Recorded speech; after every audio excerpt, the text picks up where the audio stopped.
is a fly ball deep to center field. The first. Most baseball fans won't recognize his name.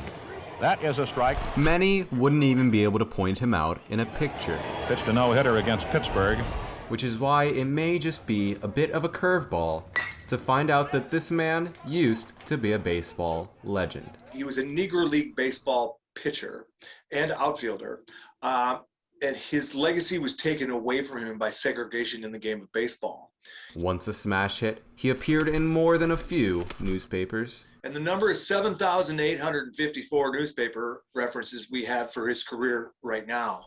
Pete Gordon, for the past 20-odd years, has been doing everything he can to retell John Donaldson's story almost a century later. What my job is to get rid of something called John Donaldson Who. He says that Donaldson was one of the best ball players around. His physical ability was different than anybody else had ever seen before that. A real catch for any team lucky enough to get him. I've seen guys with worse form in the Hall of Fame.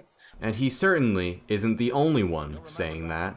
Newspapers from the time seem to agree. And they wrote about it in newspapers, and they'd say that thousands and thousands of people would show up where only a handful would show up if he wasn't there. Which of course begs the question. How is it possible I don't know this person? And it is possible because of what segregated America did to his legacy. Barred entry from the major leagues because of the color of his skin. It's the injustice that almost every player in the Negro League felt. In terms of what the color line embodied in baseball, they just systematically eliminated the possibility of baseball players to have a lasting legacy by keeping them out.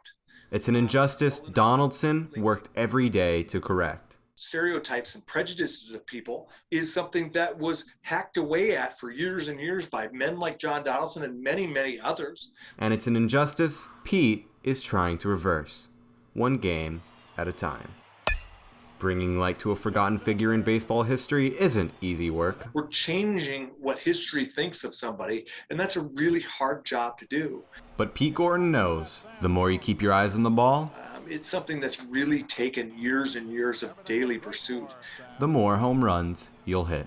So we put a larger-than-life statue of him up in his hometown, and in a time in the nation's history where they're tearing down statues of hate and racial indifference, we're putting a statue of a black man up in the South, and that was a really important thing.